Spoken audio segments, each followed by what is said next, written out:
Alright, what's going on, you guys? Brian here, and this is my real quick recap of tonight's WWE Clash of Champions 2019. Of course, it happened in Charlotte, North Carolina, and Clash of Champions 2019 is in the books, so let's get right into the recap. We saw a return. We also saw what seems to be was the start of the build-up to the next WWE pay-per-view, Hell in a Cell, that happens next month. But on the kickoff show, there were two championship matches. One was the triple threat match for the Cruiserweight Championship that saw Drew Gulak defeat Humberto Carrillo and Lince Dorado of Lucha House Party. I thought this was a really good match, with Gulak taking advantage of an opportunity when Humberto hit a moonsault on Lince Dorado. Gulak came in the ring and threw Carrillo out of the ring and pinned Dorado. So I thought that was a smart move on Gulak's part. We also saw the United States title being decided on the kickoff show. It was AJ Styles retaining over Cedric Alexander. This one I really didn't care for. It seemed like there was no, it was just kind of like thrown together with what happened on Raw Monday Night with Cedric and AJ. It was nothing really exciting on this one. Styles picked up the win with the Styles Clash, and that was pretty much it. Then we move on to the main show itself. It was for the Raw Tag Team Championships. Robert Roode and Dolph Ziggler defeating Braun Strowman and Seth Rollins.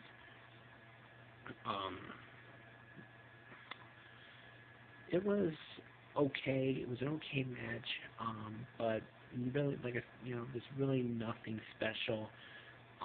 Strowman near the end of the match would bump or knock Roode into Seth. Then when Braun would go after Ziggler, Ziggler would end up moving out of the way, and Strowman went over the rope and landed on the floor, and that was enough for Robert Roode to hit Rollins with the Glorious DDT and pick up the victory and become the new Raw Tag Team Champions. We had Charlotte Flair challenging Bayley for the SmackDown Women's title. This one seemed short as well. It was okay. Charlotte beat down Bayley throughout the match, but then Bayley, taking a page out of Charlotte's playbook, cheated to win. When Charlotte had Bayley in the corner, the referee was trying to get Charlotte to back off. She would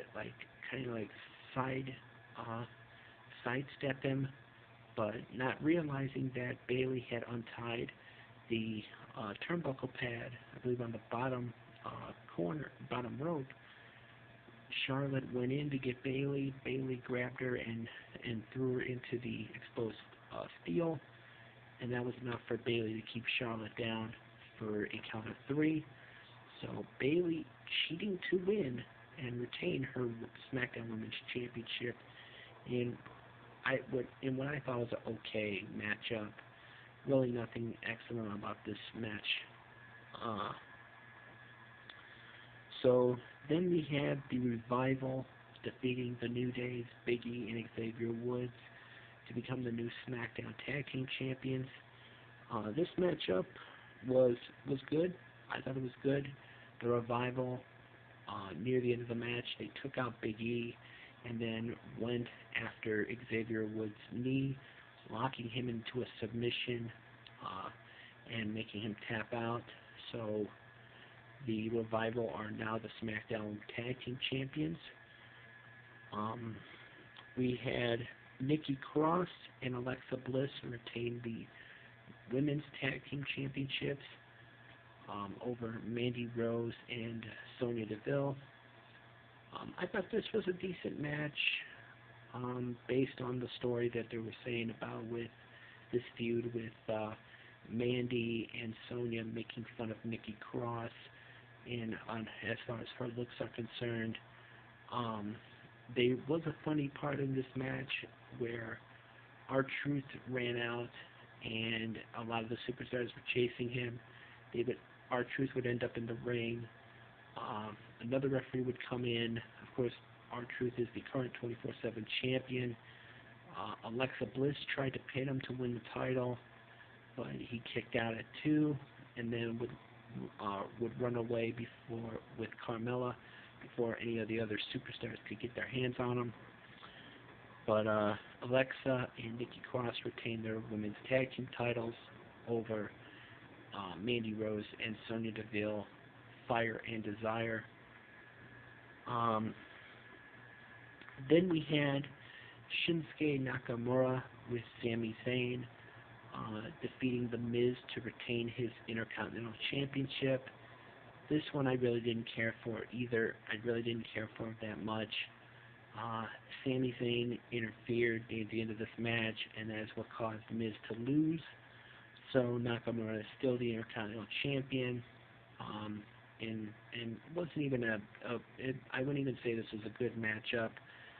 But cause I'm sorry you guys, but I really don't like interference in matches. I'd like to see fair fights and see, who the better man is. But it is what it is. That's just my opinion. So Nakamura is still the Intercontinental Champion.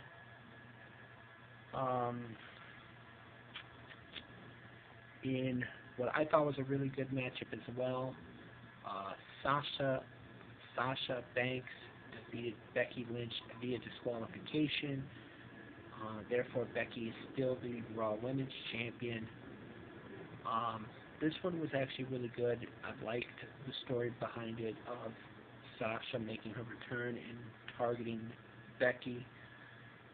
Even though she attacked Natalya when she returned, but she went after Becky as well, hitting her with a chair. This matchup was good. The referee would get hit by Becky with a steel chair. Even though Becky was aiming for Sasha, Sasha moved out of the way, and Becky wound up hitting the referee. There was no bell though. They had announced it over the commentators had announced it that Becky was disqualified and for hitting the ref, even though there was no bell. There was nobody saying calling for the bell or ringing the bell or anything like that. So that was kind of confusing. But Sasha Banks defeated Becky Lynch via disqualification, but Becky Lynch is still the Raw Women's Champion. We had Kofi Kingston successfully defending the WWE Championship against Randy Orton. I thought this was a really good matchup as well.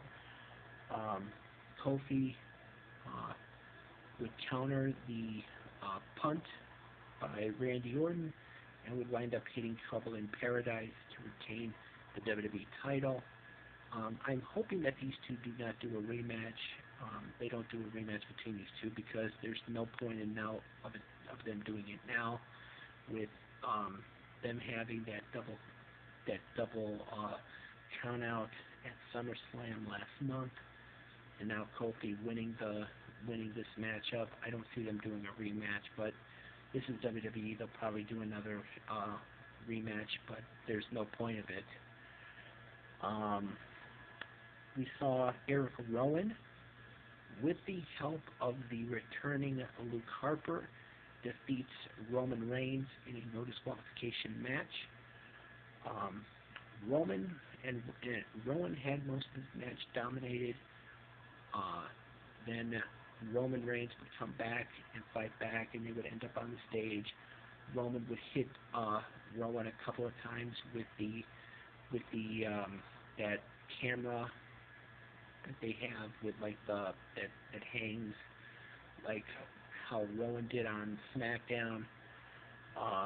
But then when Roman was going for the spear outside the ring, Luke Harper would come out of nowhere and deliver a big boot to Roman Reigns. Then they would double team Roman inside the ring, and then Eric Rowan would hit Roman with that Iron Claw choke slam that he does, and pins him 1, 2, 3. So Rowan picking up a big victory at Clash of Champions with the help of the returning Luke Harper. Which brings us to the main event, or which brings me to the main event of the night. It was Seth Rollins retaining the Universal Championship over Braun Strowman. This one was really good. It actually took Seth Rollins to hit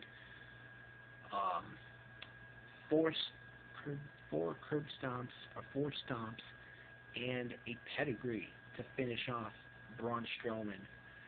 And Strowman, hats off to him, because he did something that I didn't think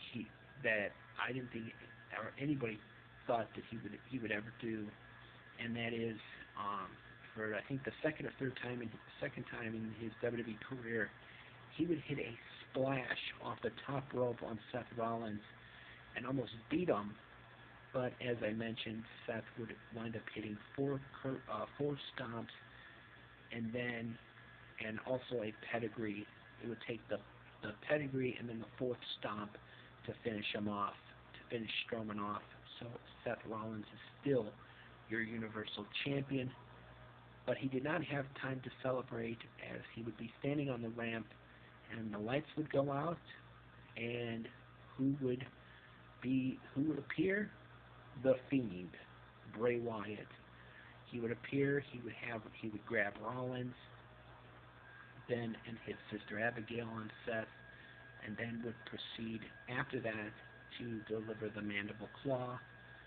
Obviously, this is the start of the build-up to Hell in a Cell, where it is supposed to be Bray Wyatt, the Fiend, taking on and challenging for the Universal title, which looks to be Seth Rollins, and will be the champion going into that one. So that was pretty much it for the for Clash of Champions.